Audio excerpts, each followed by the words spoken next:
I've tried my best. What reasons does she give? You left her? Mental cruelty? Are you planning to fight it? That depends on what she wants. Sandy turned another page. Well, she wants you to give up your parental rights. She wants all property you own together at the time of your disappearance, and a reasonable percent of anything you've got since then. That's all. I'll give her the divorce, Sandy, and gladly. But it won't be as easy as she thinks. What are you planning? We'll talk about it later. I'm tired. I need to rest now. Mom will be here in a minute. When do you think we can meet again? Sandy asked. How about tomorrow morning? Sandy put the papers in his case. I'll be here at 10. Half an hour later, Patrick's mother arrived, and they had a tearful meeting. He asked about aunts and uncles, people he hadn't thought about in the past 4 years. They were anxious to see him. Patrick thought that was odd, because they'd never been anxious to see him before. Chapter 7. Patrick's First Appearance. Cutter and Ted Grimshaw, chief investigator for the district, carefully examined the evidence from Patrick's death. There wasn't much. No one suspected murder when Patrick died, so there was no effort to gather physical clues. There were 10 large color photos of the burned-out Chevy Blazer. After the car burned, there was very little left of the body in it, and that was buried. So now they had no idea who'd died in the crash. Patrick had spent that weekend in an old cabin near the edge of the forest outside Biloxi. Sunday night, February 9th, 1992, he called to tell his wife he was leaving the cabin. He stopped at Verhall's country store and bought 50 liters of gasoline.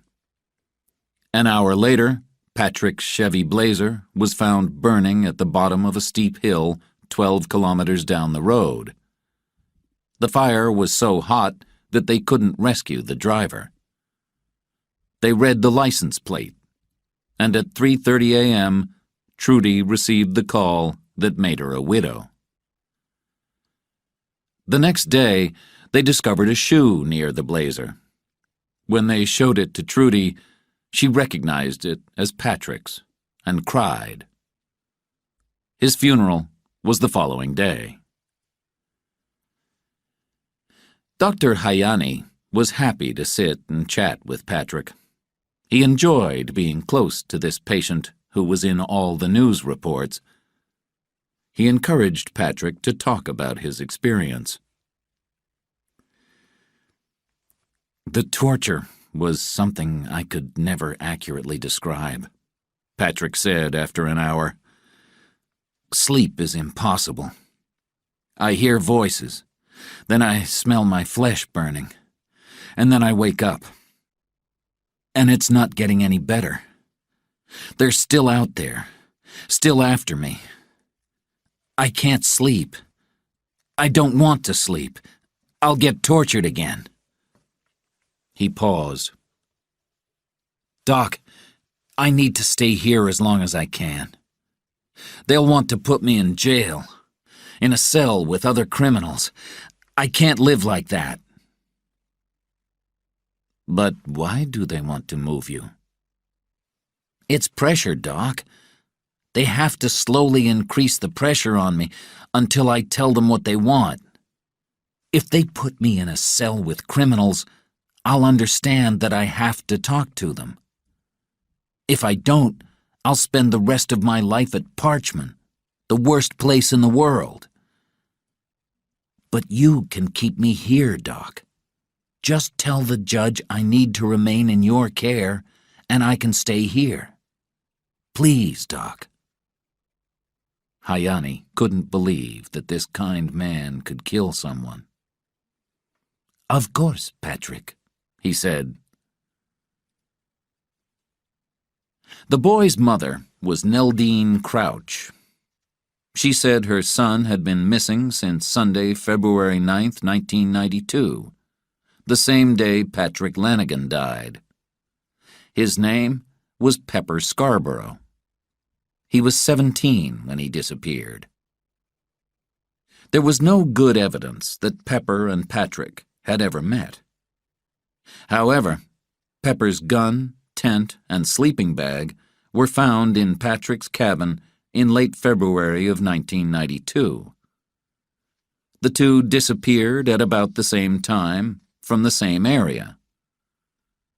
Cutter and Sweeney were almost positive that Pepper had died in Patrick's car.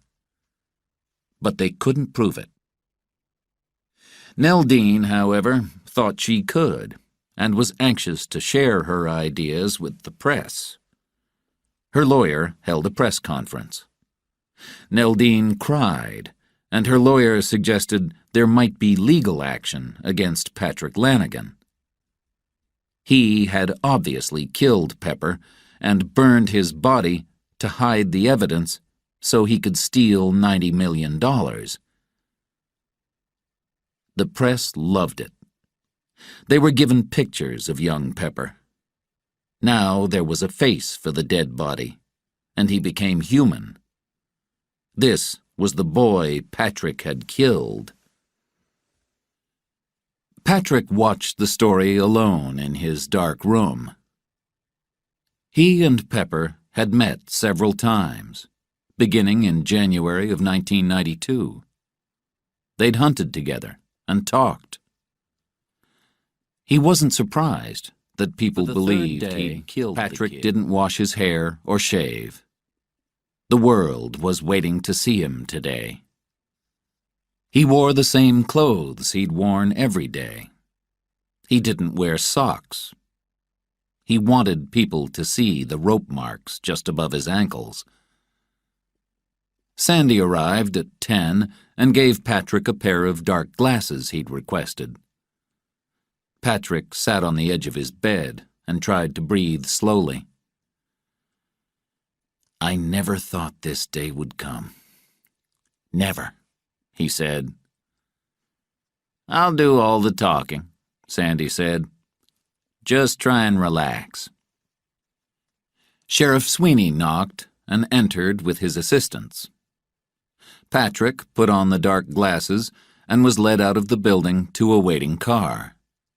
Sandy stayed on his left, gently holding him by the elbow. Patrick looked out the window as they drove through Biloxi and noticed the changes since he'd left. He started to relax. Then they turned onto Main Street, and he was anxious again. In the middle of the old shops and stores was the large white building where he'd been a partner in Bogan, Rapley, Vitrano, Haverack, and Lanigan, attorneys. The car stopped in front of the courthouse, where a crowd of reporters, photographers, and cameramen was waiting. Patrick lowered his head and tried to hide among the sheriff's assistants. They walked him quickly into the courthouse as the press called out questions. "Patrick, what's it like to be home? Where's the money? Who burned in the car?" Sandy and Sheriff Sweeney stayed with Patrick in the jury room. "Are you okay, Patrick?" Sweeney asked. "Yes, sure, Raymond. Thanks." He sounded scared, and his hands and knees shook. There was a knock on the door, and a pretty girl entered and said, "Welcome back, Patrick.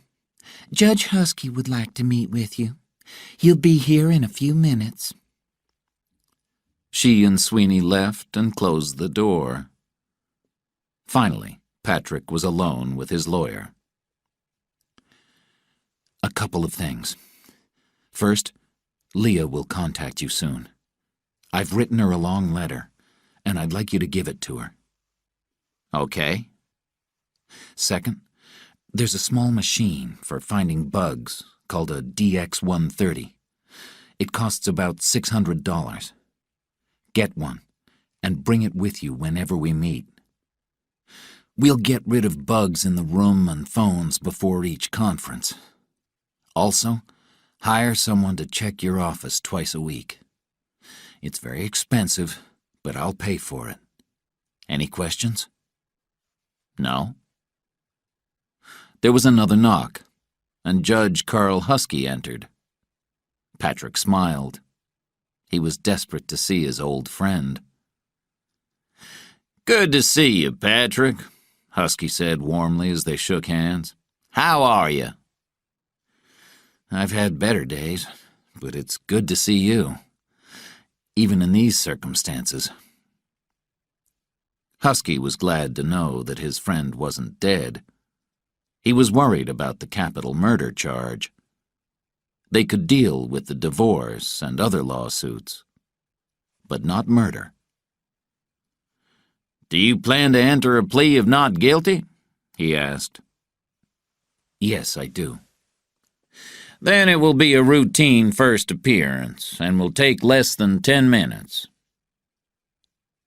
Judge Husky was often sympathetic toward ordinary people who'd committed awful crimes. He wanted to help, to forgive. But this was Patrick, his old friend.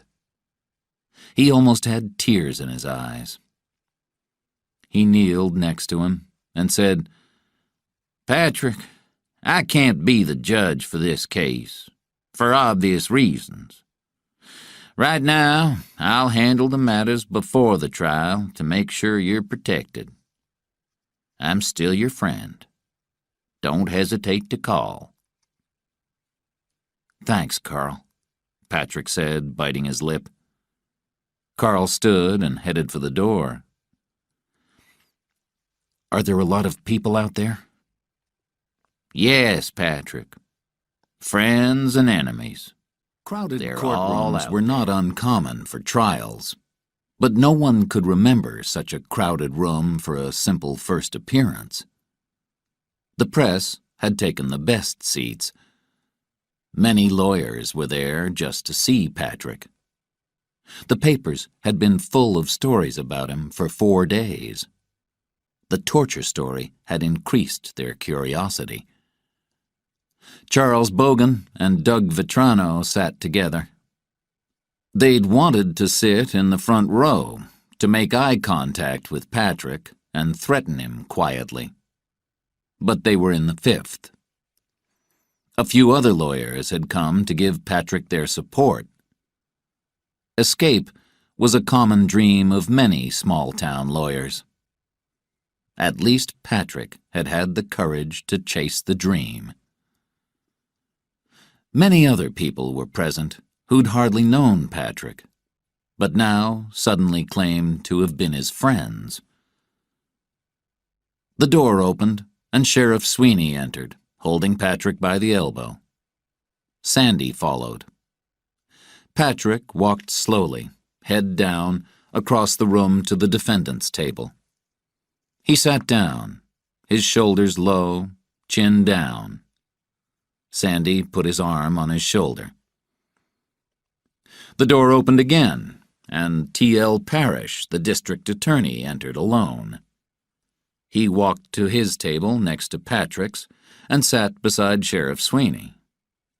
Behind him were Agents Joshua Cutter, Brent Myers, and 2 others. Judge Husky entered and sat down. "State against Patrick S. Lanigan. Would the defendant please rise?" Patrick slowly stood. "Mr. Lanigan, I'm holding a copy of an indictment against you by the grand jury. It states that you murdered a human being, name unknown. Have you read this indictment and discussed it with your attorney?"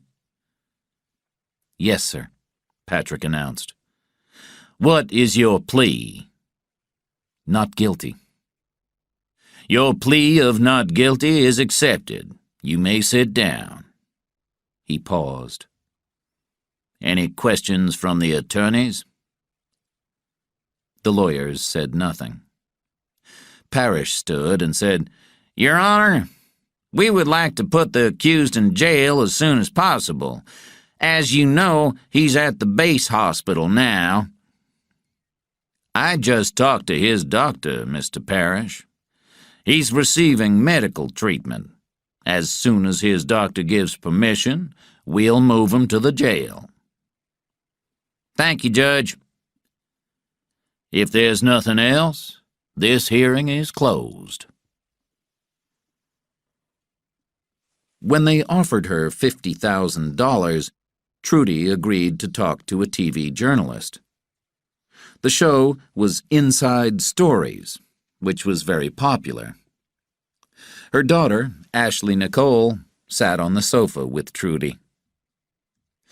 Look real sad now, journalist Nancy D'Angelo told the little girl. We need tears from you, she told Trudy.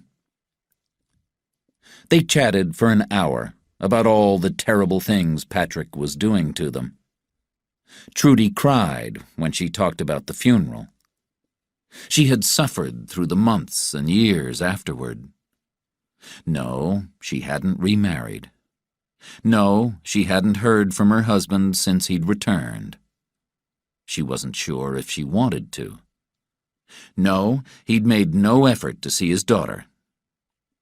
And she cried again. She hated the thought of divorce, but what could she do?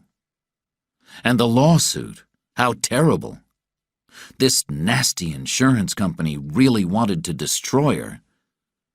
Patrick was such a terrible person. If they found the money, did she expect to get any of it? Of course not. She was shocked by the suggestion. On TV, the interview was 20 minutes. Patrick watched it in his dark hospital room. Sandy's secretary was cutting out his photo and the story of yesterday's court appearance from the New Orleans paper when the phone call came. She found him immediately. It was Leah Pires. She said hello and asked if he'd had his office checked for bugs. Sandy said yes. She was in a hotel room a few blocks away and suggested that they meet there. Sandy was excited to hear her voice and would do whatever she wanted. Leah greeted him with a smile and poured coffee for both of them. How is he? She asked. He's getting better. The doctor says he'll be fine. How bad was it? She asked quietly. Pretty bad. He reached into his case, removed a file, and handed it to her. She looked at the photos and cried. Poor Patrick, she said to herself. Poor baby. I'm sorry, Sandy said. Here's a letter from Patrick. She finished crying and poured more coffee. Are any of the injuries permanent? She asked. The doctor thinks they'll get better with time. Mentally, how is he? He's okay. He doesn't sleep much and has bad dreams. But he's getting better. I guess he's lucky to be alive. He always said they wouldn't kill him. She paused and changed the subject. Let's talk about his divorce.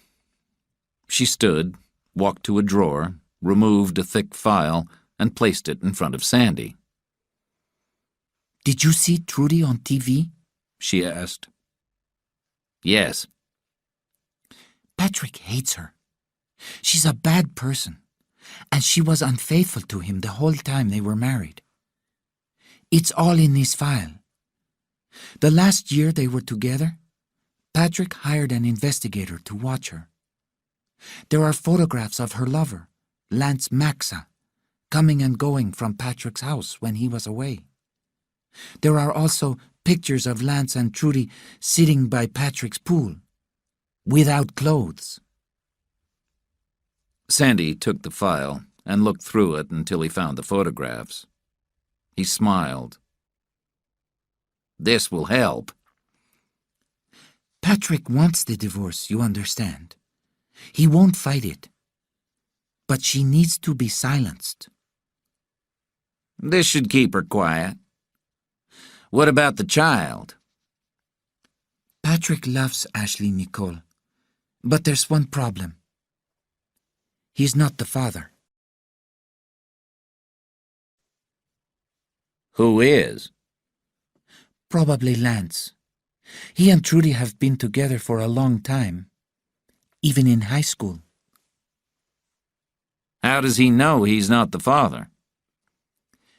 When the child was 14 months old, Patrick obtained a drop of her blood.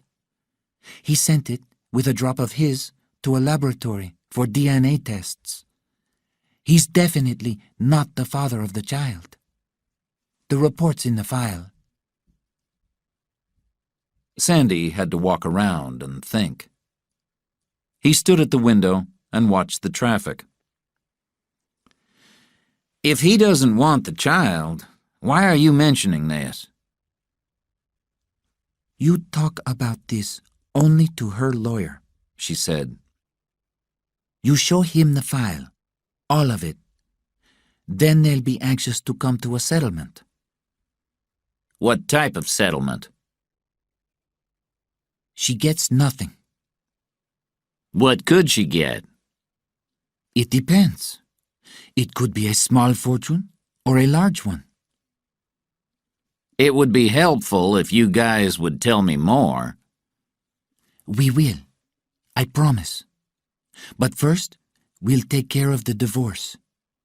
Trudy has to give up any claim to anything of Patrick's. Get that done, and we'll chat again next week.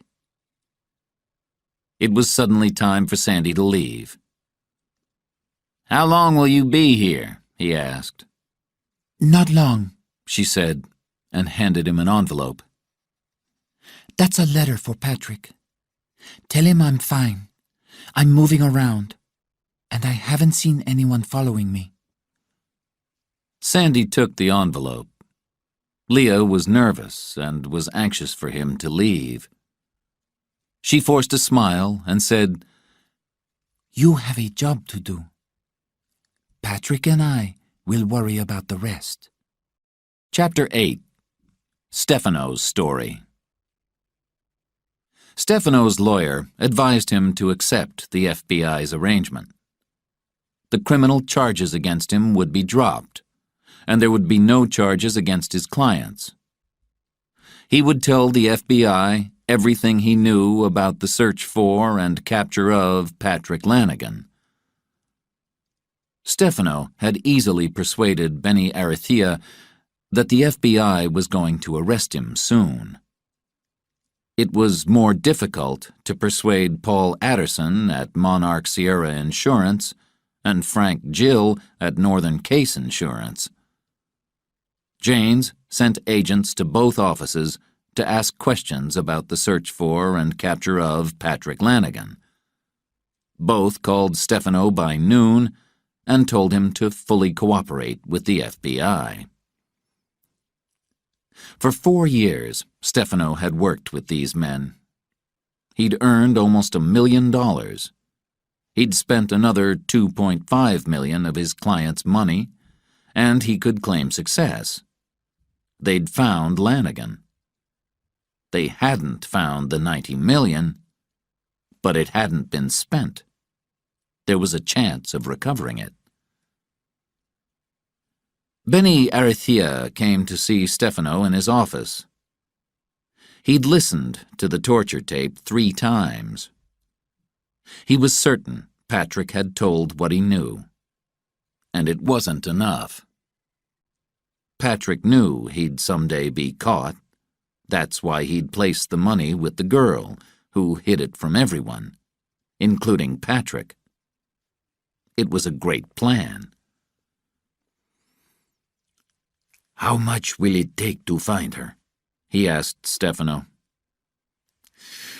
I'd guess 100,000, with no guarantees. We have no idea where she is, but we know where she's from, and we know she'll probably go to Biloxi. Will the FBI know we're still looking? No. And if you find her?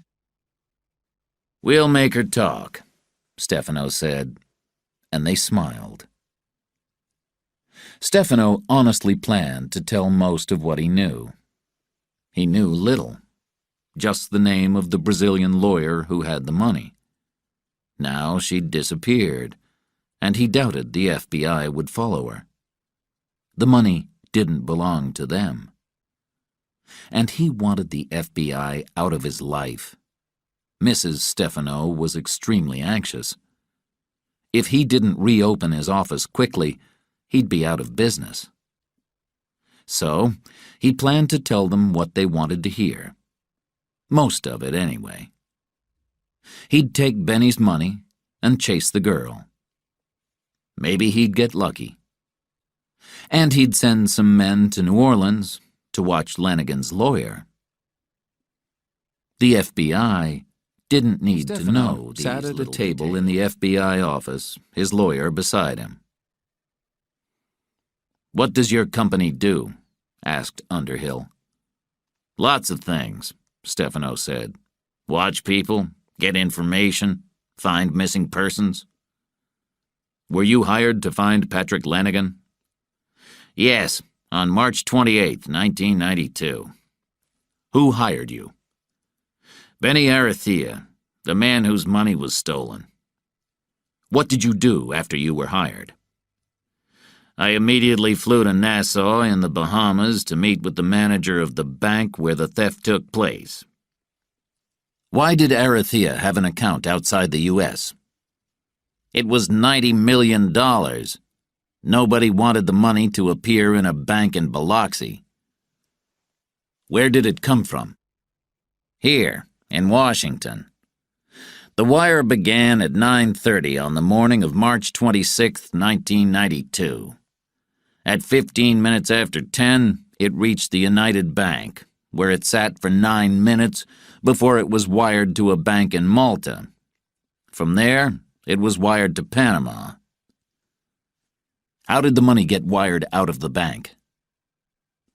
"Someone, Mr. Lanigan, we think, prepared false wiring instructions from my client's lawyers, his old firm, and rerouted the money. On the morning the money was wired, he presented himself as Doug Vitrano, one of his partners. He had a perfect passport and driver's license, and he knew all about the money which was being wired from Washington. He had a paper from the office giving him permission to accept the money for the firm and then wire it to the bank in Malta. The other partners, of course, thought he was dead. They had no reason to suspect anyone was after the money. The settlement which produced the $90 million was extremely secret, and only a few people knew exactly when or where the money was wired." "So you went to Biloxi to look for clues, and you found that the law offices were bugged?" "We did. We had 2 jobs. First, to find Mr. Lanigan and the money, and second, to find out how he'd stolen it. There were 22 bugs in the offices, in every phone, in every office, under every desk." "Did you find out where the signals went?" he asked. "No, but I think he rented a boat. He needed a place to hide and listen to the conversations. A boat is simple and safe. The office is only 600 meters from the beach, and there are a lot of boats out there." "Do you have any evidence he used a boat?" "We found a small company in Alabama that rented a sailboat to a man on February 11th, 1992, the day Lanigan was buried. We showed the manager a picture. He said maybe it was Patrick, but he couldn't be positive. The beard was gone, the hair was dark, and he wore glasses and was overweight." "What happened to the boat?" A kid working at the dock said the man brought the boat back on either March 24th or 25th and was never seen again. Where did Patrick go? He left the area. He took the name of Doug Vetrano. On the 25th, he flew to Nassau, using tickets in Vetrano's name. He was at the bank when it opened at 9 o'clock. He moved the money and took a flight to New York at 2:30 p.m. Then he stopped using Vetrano's name and used another. We lost him. While Stefano talked in Washington, Benny Arathea and Guy settled in rooms in Biloxi. They believed the girl would have to come there. Patrick wasn't going anywhere. She'd have to come to him. And they had to catch her when she did. Osmar and his boys were still in Rio, watching the same places each day. If she came back, had moved to the coast in 1985 as an officer of Platt and Rockland, a big defense contractor with a history of overbilling and false claims. One of their small divisions had received a $990 million Navy contract, and Benny was responsible for it. He hated contracting with the government, and he hated living in Biloxi. In 1988, he asked for a different job and was denied. He studied the False Claims Act. This encouraged people to report overbilling in government contracts. Then he went to Charles Bogan for help filing a claim with the government. The lawsuit was filed in September of 1990, with the allegation that $600 million had been overbilled. If Benny could prove this, he'd receive 15% of that amount, and 1/3 of that would go to the law firm. Bogan gave information to the press, and the company lost business. After a year, Platt and Rockland agreed to repay the $600 million. Benny got ready to receive his fortune, and Bogan and the partners got ready to spend theirs. Then Patrick disappeared, and so did their money. Stefano's next questioner was Warren. "When did your group form?" he asked. "After we lost Patrick in New York, we waited. Nothing happened. I'd met with Benny Arathea, and he agreed to pay $1 million to finance the search. Then I met with people from Monarch Sierra and Northern Case. Northern Case had already paid $2.5 million to the widow. They couldn't sue to get it back because there wasn't strong evidence he was still alive. They agreed to give us $500,000. Monarch Sierra carried the law firm's insurance, protecting them from theft by its employees and partners. They had to pay $4 million to the firm and agreed to pay another $1 million to finance the search." "How was the money spent?" "On salaries, travel, rewards, and the services of my firm. Not much is left." "Tell me about the rewards." "We immediately offered a $100,000 reward for any information about the disappearance of Patrick Lanigan. We heard nothing for months. And then in August of '92, Bogan got a call from a lawyer whose client knew something. His client was a young woman who worked in a bookstore. Sometime in January of '92, she noticed a customer in the travel and language section. When another customer entered the store, he tried to hide behind a shelf, but the other man saw him. 'Patrick, it's been a long time,' he said. And the two men talked about their law careers. The one called Patrick was anxious and left as soon as he could. 3 nights later, he came back, picked out a language course, paid for it, and left quickly. 3 weeks after that, the girl saw in the paper that Patrick Lanigan had been killed in a terrible car crash, and she recognized his picture. Then, 6 weeks later, there was a story about the stolen money. When she learned about the reward, she went to her lawyer. So what was the language? Brazilian Portuguese. Chapter 9. The Divorce. Sweeney and Grimshaw visited Patrick. They photographed him and took his fingerprints. Then the two men joined Cutter in his office, where an FBI fingerprint man was waiting for them. When Pepper's gun was found in Patrick's cabin, Grimshaw had taken fingerprints from it. The fingerprint man compared those with Patrick's. "Several of these are perfect matches," he said.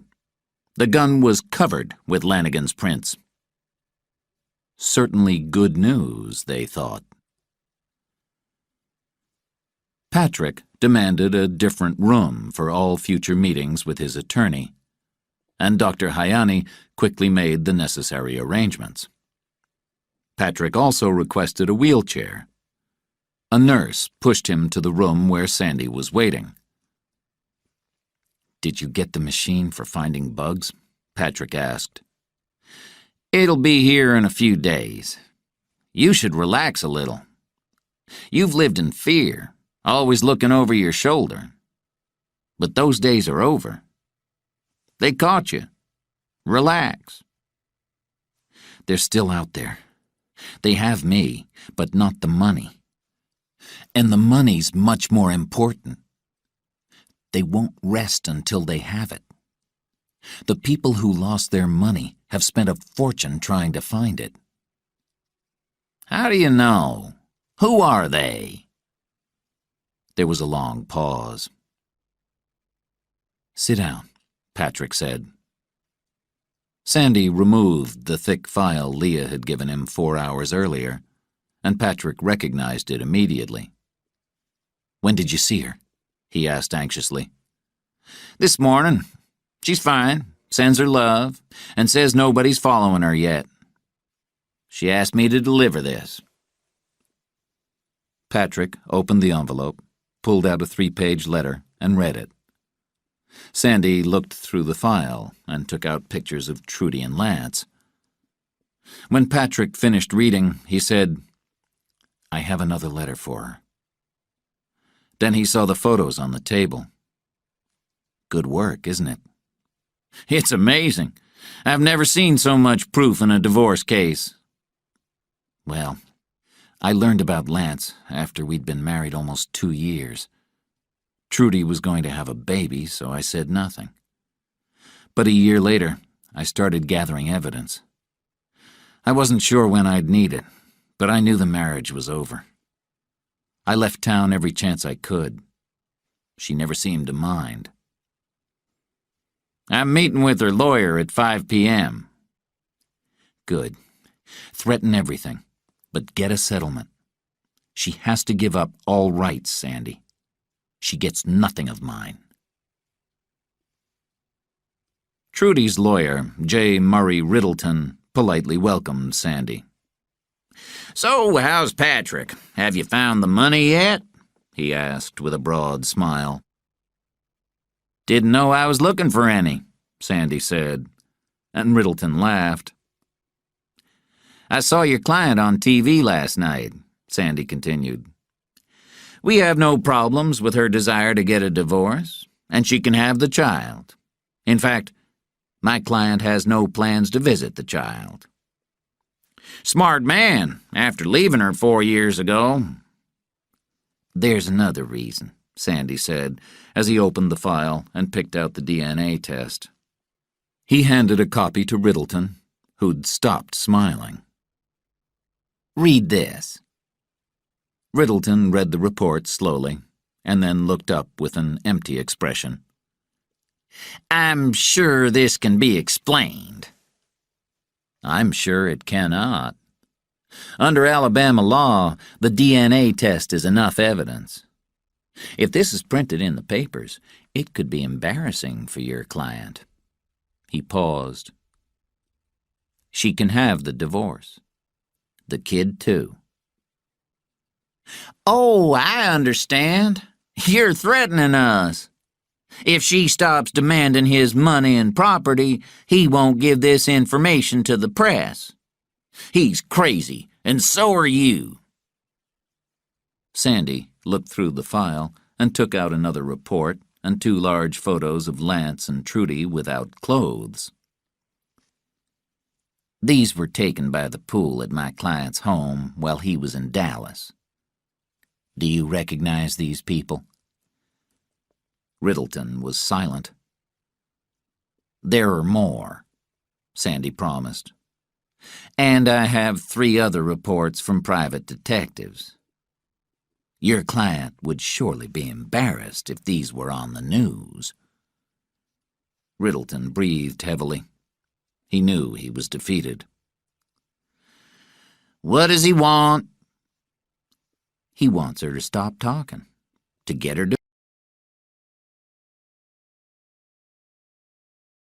divorce and go away, and to drop all future claims against him." "Let me speak to her." Sandy left, and Riddleton went to see Trudy and Lance.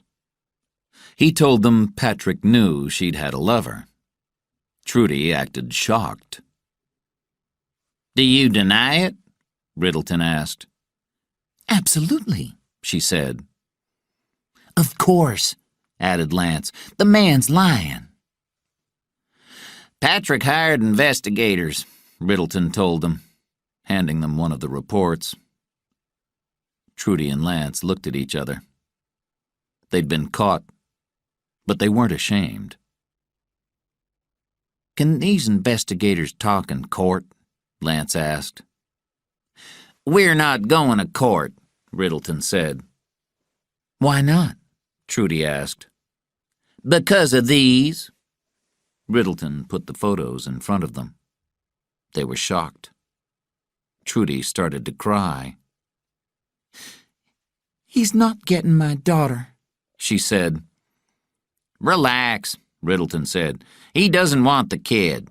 He's not the father." They both thought about that while Riddleton got out a report. "He had a DNA test done." He looked at Lance and added, "Congratulations." Trudy was angry. "So what do we do?" "It's simple. You give up your right to his money and property, and he gives you the divorce and the kid."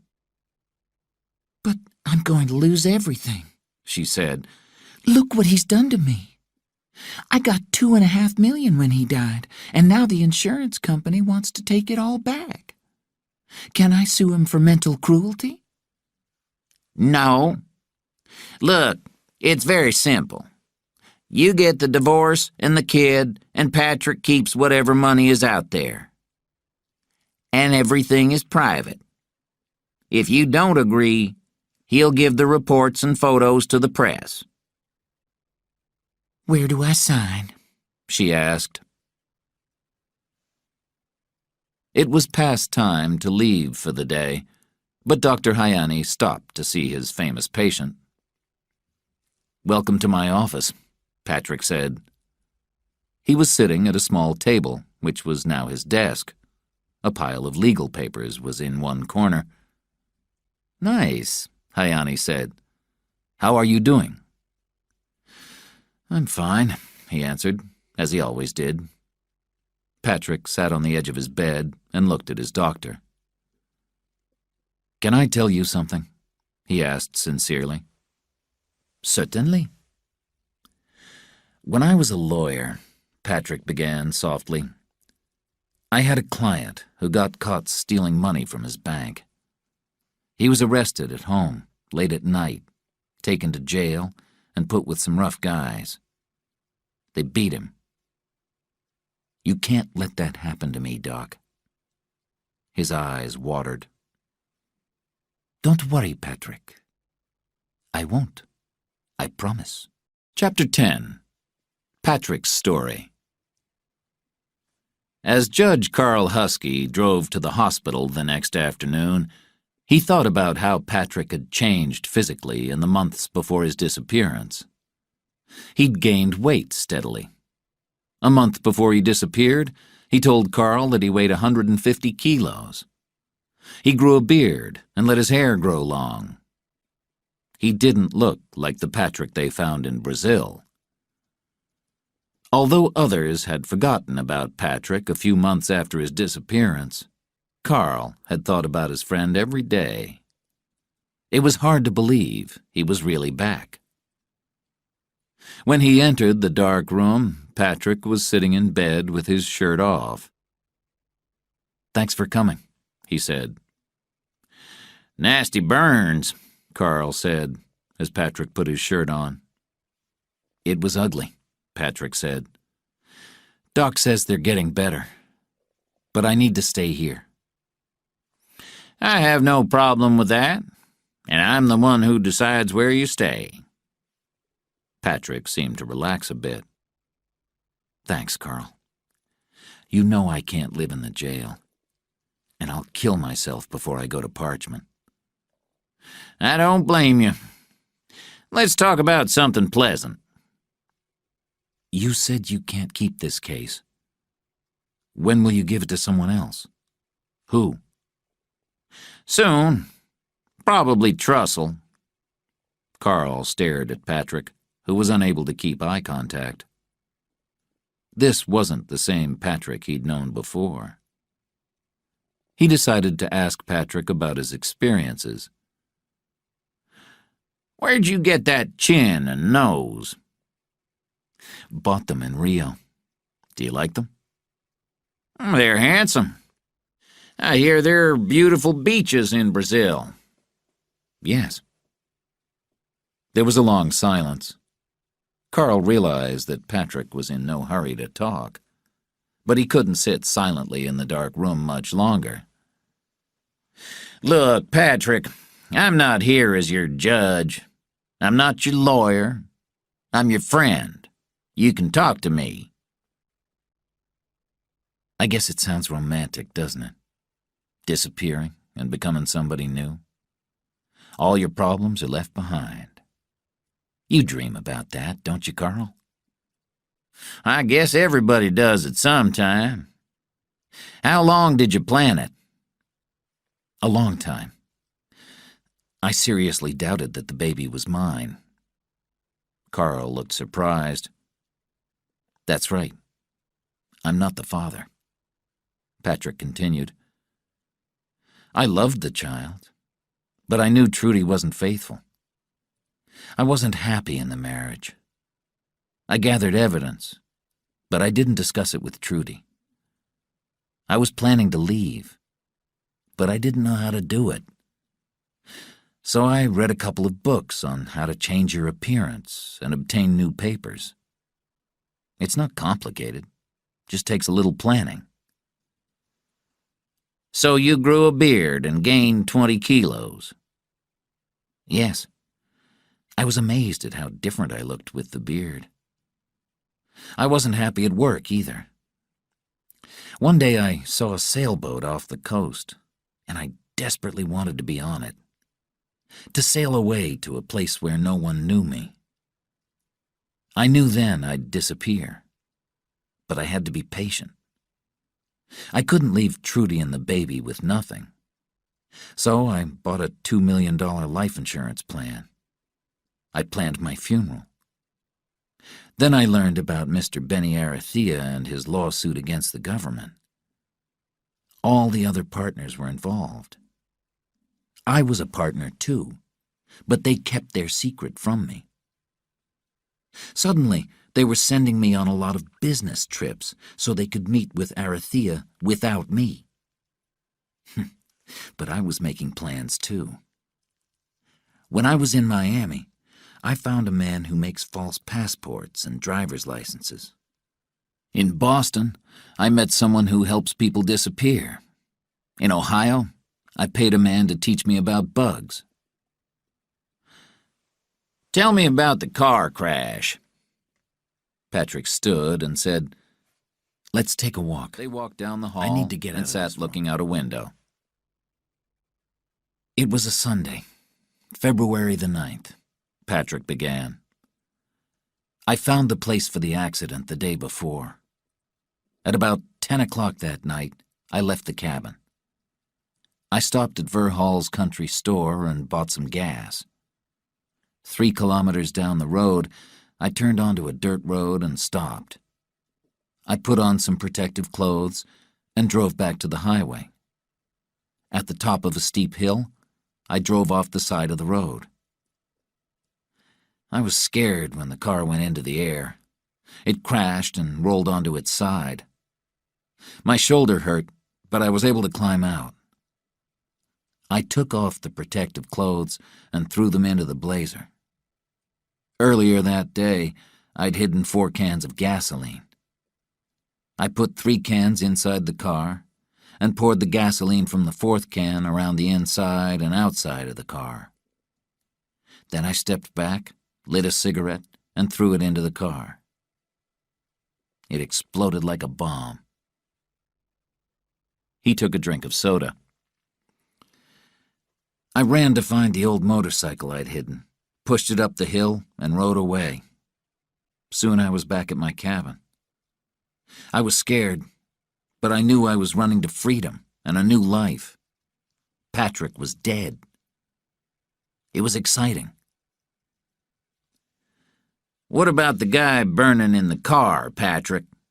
Carl almost asked. Instead, he said, Weren't you afraid Pepper would see you? Patrick studied his feet for a few seconds and then said, Pepper was gone. Carl ordered a pizza. After they ate, he said, You were at the cabin. Yes. It was around 11:30. I covered the windows so no one would see the lights. Then I cut my hair and colored it dark brown, and I shaved my beard. I felt like a different person. I cleaned the cabin really well and left at 1 a.m. Did you have any concern for Trudy? No. I knew she'd handle the shock well, and that she'd be a good widow for about a month. Then she'd get the life insurance money. Pepper's gun, tent, and sleeping bag were found under one of the beds. How'd they get there? Patrick looked at the wall. I don't know. Where'd you go? Carl asked. To Mobile, Alabama. The next morning, you were a new man in a new world. All your worries and problems left behind. Patrick smiled. He enjoyed telling his story now. Most of them. It was exciting, and also frightening. I called a taxi, went to a mall, and bought new clothes. I put on my new clothes and looked like a traveling businessman. I took a taxi to the airport, rented a car, and drove to Orange Beach, where I rented an apartment. I watched the evening news and saw that I'd died in the fire after the accident. The next morning, I rented a sailboat. Then I drove to Biloxi. The judge and enjoyed watched the my evening funeral so much that he called Patrick the next day to see if they could do it again. Patrick was anxious for company. When he arrived, Carl sat next to Patrick's bed, and they ate the pizza he'd brought. "Why are you retiring?" Patrick asked. How did you know I'm retiring? I haven't told many people, and you were in Brazil. "I had a spy, Carl." Someone here? "Of course not. I couldn't risk contacting anyone here. I had an attorney friend there. A woman."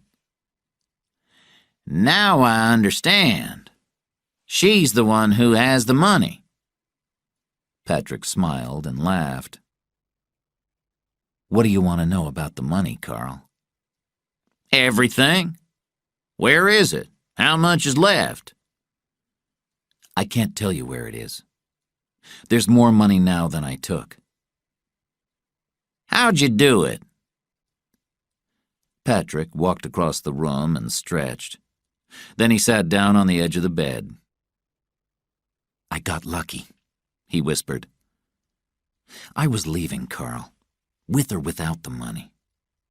I knew the money was coming to the firm, and I had a plan to get it. But if it didn't work, I was still leaving." We got as far as your funeral last night. "Right. I stayed at Orange Beach a couple of days, listening to Portuguese language tapes. I also listened to conversations I'd recorded around the office. And I organized documents about Arathea. I learned how to sail, and then hid in the sailboat and watched Biloxi from there." Why did you want to do that? I had the office bugged. I could listen to their conversations on the boat, and I recorded all of them. Do you have these tapes? Of course. There were hundreds of them. At night, I listened to them and organized the important parts. I knew everything that was said in that office. I knew where the money was going and when it would get there. So how'd you steal it? I flew to Miami. Then I used a false passport saying I was Doug Vetrano, flew to Nassau, and went to the bank that the money was being wired to. I was sitting in the manager's office drinking coffee when the wire came in. I immediately had the money wired out to a bank in Malta, with instructions to wire it on to Panama. When I left the bank, I took a taxi to the airport and flew to New York. I was extremely nervous. I was sure someone would be waiting for me when the plane landed. "Tell me, Carl," Patrick asked curiously, "when did you hear that the money was missing?" Carl laughed. Well, your partners at the firm couldn't keep their settlement quiet. The whole town knew they were going to be very rich. They were buying big Mercedes, new houses, new sailboats. They didn't try to hide it. They wanted people to know. You took the money on Thursday, March 26th. The next day, I heard there were problems with the big lawsuit at the firm. The money had disappeared. Was my name mentioned? Not the first day. It didn't take long, though. The bank's hidden camera had photographed someone looking a little like you. Then people started talking. The FBI came and questioned everyone around here. A week after it happened, we all believed that you'd done it. How long did you stay in New York? About a week. I had the money wired to Canada because I had a Canadian passport now. I studied Portuguese. After 3 months, I went to Lisbon and studied the language for a couple of months. Then, on August 5th, 1992, I flew to São Paulo. I was free. No one would ever find me. I almost cried, Carl. I looked at the people and thought, I'm now one of them. I'm a Brazilian named Danilo, and I'll never be anybody else. Chapter 11. Leah's Story. Paulo Miranda's last phone call from his daughter had been 2 days earlier. She was in a hotel in New Orleans. She was scared, though trying desperately not to show it. He was angry that she wouldn't give more details, and he was worried about her. And he was tired of the men who were following him everywhere he went. After finishing his work, he walked to his car in the parking lot. He was thinking, his eyes down. A small red van was parked next to his car. As he approached, the driver got out and opened the back door. But Paulo didn't notice. Osmar stopped Paulo and roughly pushed him into the van. The door closed. A gun was pointed between his eyes, and a voice told him to be silent. The van raced away. An hour and a half later, It stopped behind a farmhouse, and Paolo was led inside. He wouldn't be harmed, he was told, unless he tried to escape. A phone call to the police informed them of the kidnapping. Calls were made to Paolo's son in Rio, to the manager of Eva's apartment, and to one of her friends. The message was the same.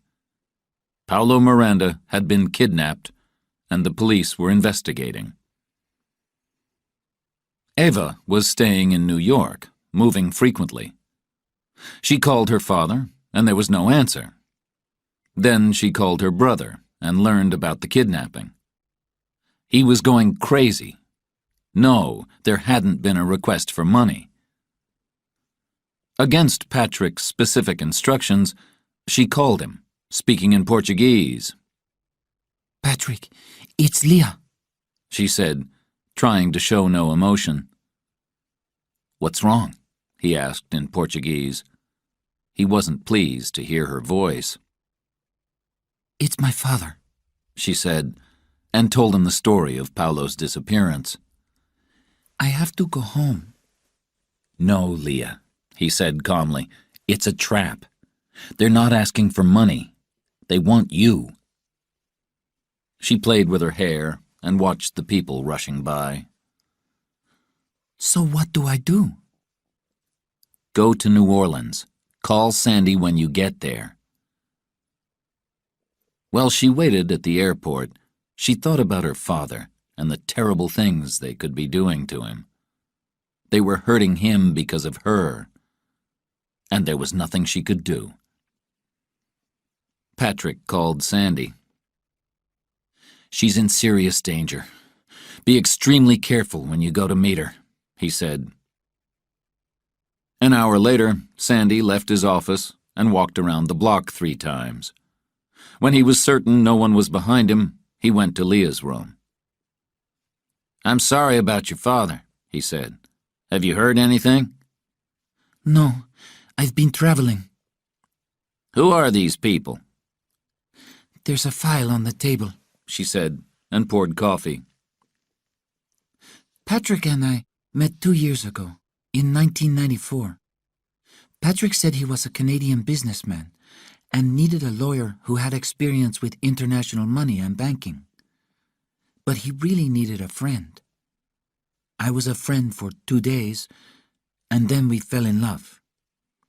He told me everything about his past. He'd made a perfect escape, and he had lots of money, but he couldn't forget his past. He had to know who was chasing him and how close they were. In August of 1994, I came to the U.S. and contacted an investigation firm in Atlanta, the Pluto Group. I gave them a false name and told them I needed information about the search for Patrick Lanigan. I paid them $50,000.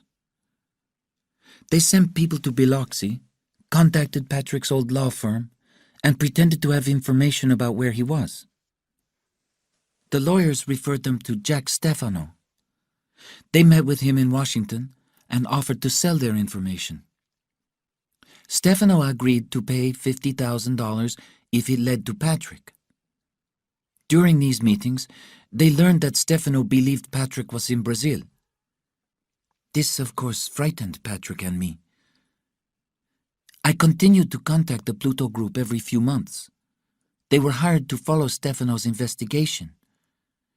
They contacted Benny Arithia and the insurance companies with the same story about possible information.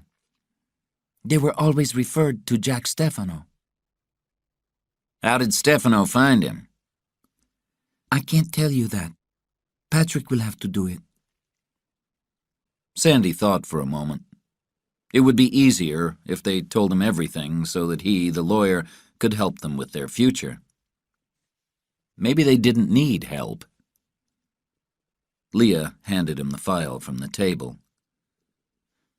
These are the people who have my father, she said. Stefano? Yes. I'm the only person who knows where the money is, Sandy. The kidnapping is a trap. How does Stefano know about you? Patrick told them. You've seen the burns, haven't you? Sandy stood. Then why didn't Patrick tell them where the money is? Because he doesn't know. I have control of it. Now I'm being chased, and my father's caught in the middle. What am I supposed to do? She opened a drawer and removed another file. This contains information about the FBI investigation of Patrick. The agent in charge is a man named Cutter in Biloxi. As soon as I knew Patrick had been captured, I called Cutter. It probably saved Patrick's life. I told him that Patrick had been found by people working for Jack Stefano. We think the FBI went straight to him and threatened him.